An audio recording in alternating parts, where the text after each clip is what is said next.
रहमान रहीम। आज हम class 10 chapter number 11 sound के न्यूमेरिकल करेंगे। न्यूमेरिकल है हमारे पास 3। न्यूमेरिकल हमें दिया गया है। न्यूमेरिकल में हमें बताया गया है a person is standing in front of a high building, यानी एक शख्स एक बड़ी बिल्डिंग के सामने खड़ा है। If he shouts loudly and hairs the eco of his voice after 1 second, यानी अगर वो ज़ोर से शाउट करता है तो इसकी आवाज़ मतलब एक इको प्रोड्यूस होती है जो जिसका टाइम 1 सेकेंड है। फिर बताया गया है what is the distance of building from him, यानी उस बिल्डिंग के और इस पर्सन के दरमियान में जिस डिस्टेंस है वो कितना है, हम लोगों ने डिस्टेंस फाइंड आउट करना है। Take speed of sound in air as 344 metre पर सेकेंड, यानी इस साउंड का जो एयर है वो स्पीड उसका जो स्पीड है वो 344 मीटर पर सेकेंड है। यहाँ पर हम लोगों को टाइम दिया गया है 1 सेकेंड। दूसरी चीज़ हमें दिया गया है कि हम लोगों ने डिस्टेंस फाइंड आउट करना है। स्पीड हमें दिया गया है 344 मीटर पर सेकेंड। जब हम न्यूमेरिकल्स पढ़ते हैं तो सबसे पहले उसमें हम लोग एक डेटा कलेक्ट करते हैं, या हमें दिया क्या है और हम लोगों ने फाइंड आउट क्या करना है।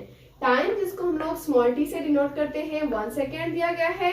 स्पीड जिसको हम लोग स्मॉल v से डिनोट करते हैं 344 मीटर पर सेकेंड दिया गया है। डिस्टेंस हम लोगों ने फाइंड आउट करना है। तो फार्मूला हमारे पास लगेगा s is equal to vt। s हम लोग फाइंड आउट कर रहे हैं तो s इसी तरह लिखेंगे। स्पीड हमें दिया गया है 344 मीटर पर सेकेंड और टाइम हमें दिया गया है 1। तो इसको हम लोग आपस में मल्टीप्लाई करेंगे तो 344 1 साथ 344 ही आता है, लेकिन जो डिस्टेंस का ऐसा यूनिट है वो मीटर है। ये हमें बताया गया है कि डिस्टेंस इतना है। देखिए ये हमारे पास डिस्टेंस आया 344 मीटर। वो हमें बताया गया है कि जब एक पर्सन है, ये एक पर्सन है और ये बिल्डिंग है, सही। ये पर्सन जब शाउट करेगा तो इसकी आवाज यहाँ बिल्डिंग तक जाएगी और वापस आएगी। तो जब ये जाएगी और वापस आएगी ये तो डबल हो गया, लेकिन यहाँ पर हमें पास जो न्यूमेरिकल में पूछा है कि वो एक पर्सन है ना और ये एक बिल्डिंग है, सही है। इस पर्सन का जो शाउट है वो जब बिल्डिंग से टकराएगा सिर्फ इस सिंगल डिस्टेंस का पूछा गया है, लेकिन यहाँ पर जब एक पर्सन शाउट करता है तो बिल्डिंग से टकरा के वापस आता है तो ये डबल हो गया। और न्यूमेरिकल में पूछा गया है कि जब पर्सन शाउट करता है बिल्डिंग तक जो आवाज पहुंचती है सिर्फ उसका हम लोगों ने वो बताना है आंसर के उसका डिस्टेंस क्या है।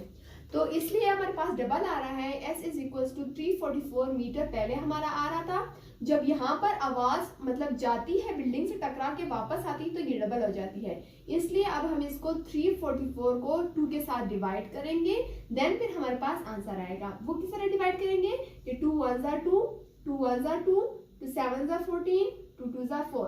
अब s is equal to 172 metre हमारे पास आ गया। ये वो वाला डिस्टेंस है कि ये बिल्डिंग है और ये एक पर्सन है। जब पर्सन शाउट करता है तो इसकी आवाज जाके बिल्डिंग से टकराती है तो ये सिंगल जो डिस्टेंस है वो हमारे पास 172 मीटर है।